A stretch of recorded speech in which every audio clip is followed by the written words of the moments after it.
Hi friends, అందరికీ నమస్కారం. Friends, నాకు రోజు రోజుకైతే ఆరోగ్యం అన్నది బాగుంటలేదు. మందులైతే వేసుకుంటున్నాను, ఫుడ్ అయితే తింటున్నాను. కానీ మాకు వచ్చిన ప్రాబ్లమే జెనరిక్ ప్రాబ్లం కదా. రోజు రోజుకి కండ అన్నది తగ్గిపోతుంది.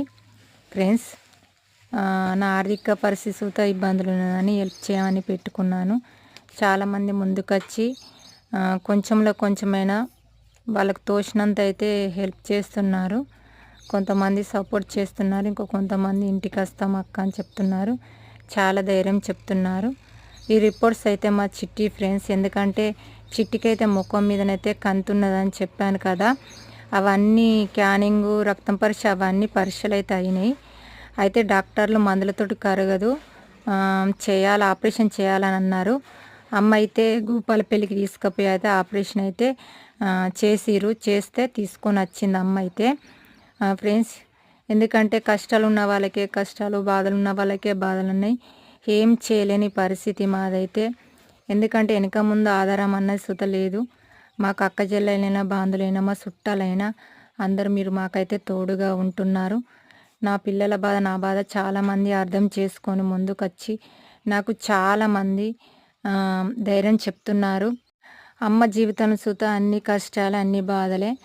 ఎందుకంటే నాకు ప్రాబ్లమే, చెల్లెకు ప్రాబ్లం, తమ్మునికి ప్రాబ్లం. మా అమ్మని పట్టుకొని తిరుగుడే ఎక్కువ. అమ్మకు జ్వరం వచ్చినా ఏది చేసినా ఇటు నన్ను చూసుకోవాలి, అటు తమ్ముని చూసుకోవాలి, అటు చెల్లెని చూసుకోవాలి. మళ్ళీ మమ్మల్ని కన్న పిల్లలను సూత అమ్మ చూసుకోవాలి. అమ్మకు సూత వెనుక ముందు ఏ ఆధారం లేదు. అక్క చెల్లెలైనా, అన్నదమ్ములైనా, బాంధువులైనా, చుట్టాలైనా అందరూ అమ్మకు మీరే ఫ్రెండ్స్. మాకైనా అమ్మకైనా మాకు తోడుగా ఉంటున్నారు. మీ అందరికైతే చాలా చాలా రుణపడి ఉంటాను. ఆ దేవుడు కనిపిస్తున్నా అంటే మీ రూపంలో కనిపిస్తున్నారు. ఎందుకంటే ఏ బాధ అయినా, ఏ కష్టమైనా, ఏ సంతోషమైనా మీకే మేము చెప్పుకుంటాను. అమ్మ అయితే మీ అందరికీ నమస్కారం చెప్తుంది. అందరికీ చాలా ధన్యవాదాలు అని చెప్తుంది. ఎందుకంటే ఒక పూట తింటే ఒక పూట తినలేని పరిస్థితి. నన్ను అర్థం చేసుకొని అయితే చాలామంది ముందుకు వస్తున్నారు. అది నాకు గొప్ప వరం. అట్లే ఫ్రెండ్స్, ఇంకో కొంతమంది ముందుకొచ్చి మీకు తోచినంత సాయం చేయగలరని కోరుచున్నాను. ఫ్రెండ్స్, నా పిల్లలను సుతా చదివియాలక్క అని అంటున్నారు. ఏ కష్టమైనా మంచిదే ఫ్రెండ్స్. ఎందుకంటే ఇన్ని రోజులు పిల్లల్ని అయితే చదివించాను.